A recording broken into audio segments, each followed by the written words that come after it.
اعوذ باللہ من الشیطان الرجیم بسم اللہ الرحمن الرحیم السلام علیکم ورحمۃ اللہ وبرکاتہ۔ نوعمر ڈاکو۔ ملک عرب میں ڈاکوؤں کے ایک گروہ نے ایک پہاڑ کی چوٹی پر محفوظ ٹھکانہ بنا رکھا تھا۔ وہ اپنی کمین گاہ میں بیٹھے رہتے اور جیسے ہی کوئی قافلہ ادھر سے گزرتا پہاڑ سے اتر کر اسے لوٹ لیتے۔ اس ملک کے صاحب تدبیر اکثر آپس میں یہ مشورہ کرتے کہ اگر اس گروہ کا یہی وتیرہ رہا تو پھر اس کے مقابلے کی تاب مشکل ہوگی۔ مثنوی۔ ہونے پائے نہ گر درخت کبھی، اس کو ایک شخص لے اکھاڑ ابھی۔ چندے اس کو ہی گرچہ مہلت دیں، پھر نہ اکھڑیں فلک کے ریلے سے۔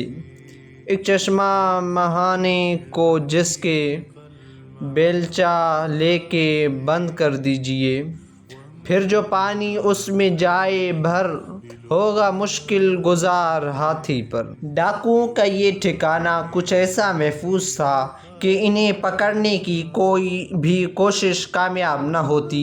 جب ان ڈاکوؤں کی ڈاک زنی حد سے بڑھ گئی تو بادشاہ نے ایک ہوشیار جاسوس کو ان کی گرفتاری پر مقرر کیا۔ وہ ایک جگہ چھپ گیا اور جب ڈاکو ڈاکہ ڈالنے چلے گئے تو اس نے شاہی فوج کو خبر کر دی۔ فوجی پہاڑ کی چوٹی پر پہنچ کر چھپ گئے۔ ڈاکو ڈاکہ ڈال کر آئے تو لمبی تان کر سو گئے۔ ان میں سے کسی کو یہ گمان نہ تھا کہ وہ فوجی جوانوں کے گھیرے میں ہے، جنہوں نے داڑ ماری اور ڈاکوؤں کو گرفتار کر کے بادشاہ کے دربار میں پیش کر دیا۔ اس نے فوراً ان سب کو قتل کرنے کا حکم دیا۔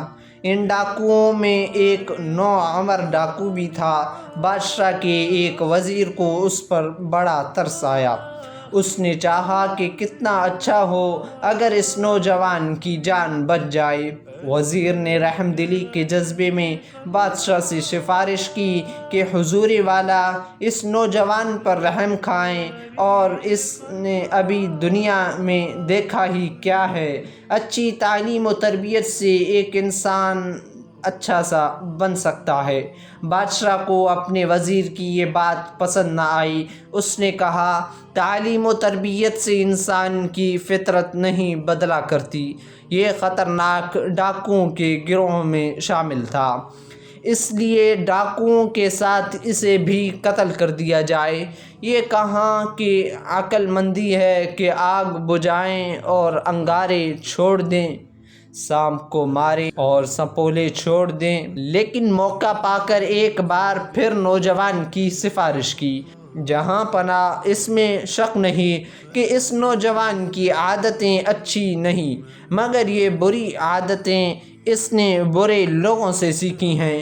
اب اچھے لوگوں کے ساتھ رہے گا تو اچھا بن جائے گا۔ مثنوی میں ہے کہ وہ نوجوان کچھ دن ٹھیک رہا، لیکن پھر اوباش لوگوں میں اٹھنے بیٹھنے لگا، اور ایک دن اپنے محسن رحم دل وزیر اور اس کے بیٹوں کو قتل کر کے اس کے گھر کا مال متاع لوٹ کر بھاگ گیا، اور اسی پہاڑی کی چوٹی پر اپنا ٹھکانہ بنا لیا جس پر اس کے ساتھیوں نے قبضہ کر رکھا تھا۔ بادشاہ کو اس واقعے کی خبر ملی تو اسے بڑا افسوس ہوا اور کہا کہ بہترین تربیت سے بھی بد اصل کی اصلاح نہیں ہوتی۔ برے لوہے سے اچھا کاریگر بھی عمدہ تلوار نہیں بنا سکتا۔ مثنوی۔ کب ہوں سنبل زمین شور کے بیچ، اس میں تخم امید کیوں بوئے؟ نیکی کرنی بدوں سے ایسی ہے جیسی نیکوں سے کی بدی تو نے۔ تلقین۔ حضرت سعدی رحمۃ اللہ علیہ نے اس حکایت میں یہ بتایا کہ کانٹا لاکھ پھولوں میں رہے پھول نہیں بن سکتا۔ بد اصل سے بھلائی کی توفیق نہیں رکھنی چاہیے۔